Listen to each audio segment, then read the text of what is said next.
What's up, guys? It's Rey-Jay back with another video, and in this one I wanted to break down what's happening with NIO, Tesla, SPY, and a couple of other tickers. I'm going to break down what's happening with the economic calendar moving forward, talk about other pieces of news out there which you should be watching for as time goes on. But just note that I am not a financial planner, so take nothing I say as financial advice. And also, if you guys can, please check out the Webull link. If you deposit any amount of money, you're guaranteed 12 free stocks. If you deposit $500, you're guaranteed 20 in total. If you deposit $25,000 or more, you're guaranteed 75. The offer ends very soon, in just about 3 weeks from now. Anyways, let's talk about the markets. So as far as NIO goes, has held up so far, but the broader markets are slowing down since we have some new news coming out.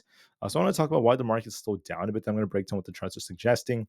So U.S. crude oil has been jumping more than 3% because of the fact that the market's awaiting Israel to strike against Iran. So this is a little bit worrisome for the markets. It's leading to some fears that oil is going to start going up, especially because Iranian oil supplies could be disrupted by that. Now, this history between these attacks goes back many years. I'm not saying it's starting from this or anything from before this. It's actually, it goes back a very, very long time. So it's very, very tense right now. If there is a retaliation attack, it could disrupt supply chains. That could lead to crude exploding again. And that could be a little bit negative for inflation, could cause inflation to go up. It's a possibility. So we want to be a little bit careful with that. I also want to mention that for Tuesday, October 8th, 2024 is going to be tomorrow.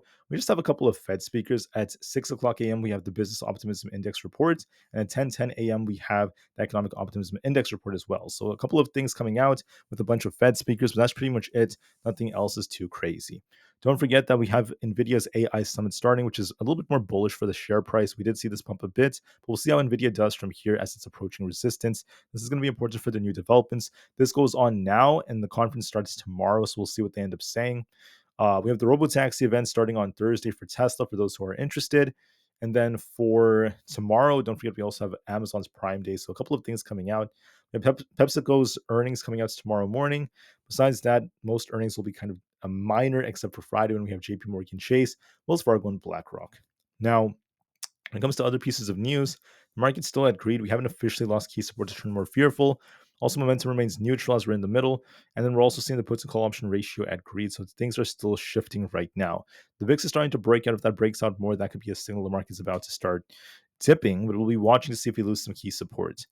Now, NIO's sub-brand Envo has hit a production boost. It's aiming at 5,000 units in October. That's very, very important because this is going to be boosting their sales overall, especially in many European countries. NIO also expanded to the Middle East, which is big news for them as they're entering new markets. We have 78 million in volume. It's still not bad, and short volume is still continuing to decline. JP Morgan gave NIO an overweight rating. Since then, we haven't seen any new developments. The price-price ratio is on an uptrend. I'm going to see more green about 55% of the time on Tuesdays. Now, the issue with NIO is that we're getting very tight right now. We do look like we want to push a little bit more tomorrow morning. I think we're going to start consolidating with the markets. So I think we could push for the $7 resistance or a little bit under that. Then we might be looking for a lot of choppy sideways price action as we're getting tighter and tighter. If we break 7, we do have potential to go up to about 7.25 to fill our gap above. If not, we're going to likely just consolidate. Look for 7 as our resistance, and we'll see how we end up going. So look for a push, and then we'll see how the developments end up forming from here. For SPY, I just want to mention that SPY, on the 4-hour is still range bound. We look kind of bearish now. We were trying to break out right here, trying to push only to fail. So we came short of this target at 573. We only went up to 572 and rejected. And now this is looking a little bit more bearish. So we also have a head and shoulders topping like structure, and this could lead to more downside. But look at 565 as our main support. We could dip closer to 565. If we lose that, there's going to be a rug pull. If we hold that, we could attempt to rebound back up to 570. We have to reclaim 570 to turn back up. I was hoping this would rebound first. My view of the market was that we would see a little bit more upside, and then we'd be looking for the October dip to start. But we're already in October, and the market's trying to dip here, so there's a good chance we might just start declining already. So we could be looking for a decline as soon as the next couple of days, all the way down to the lower 560s. So just keep that in mind, guys. There's going to be a big risk of that.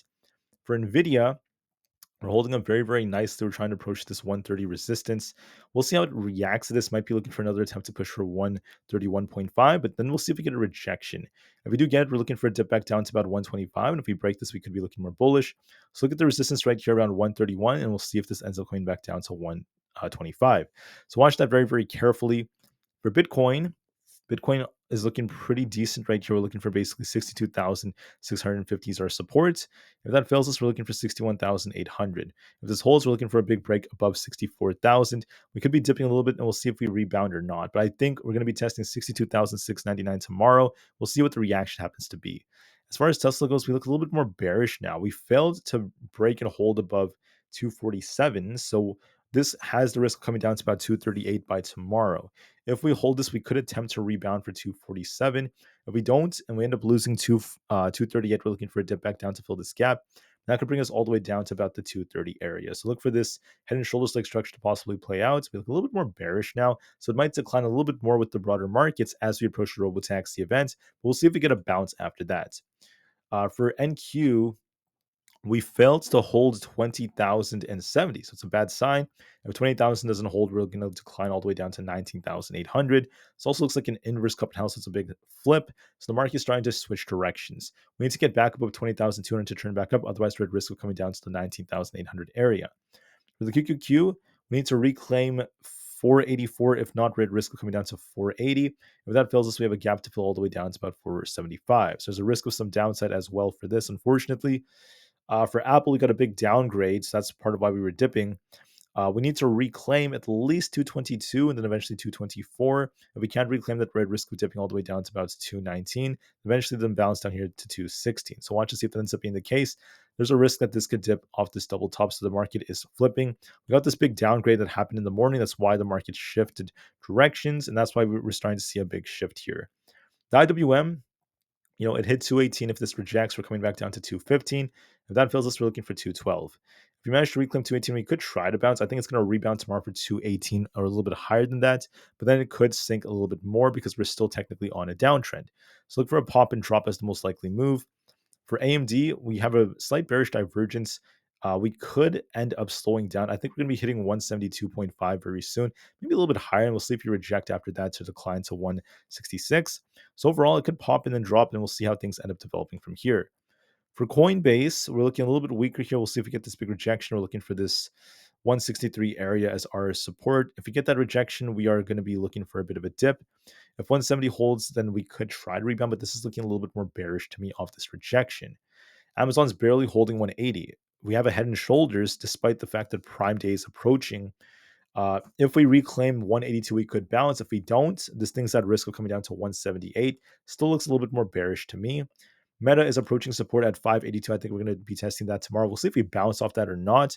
This is going to be our key support, the 20 EMA. If it bounces, it could rebound. If it doesn't, we're going to be looking for a decline closer to the 570s. So be careful.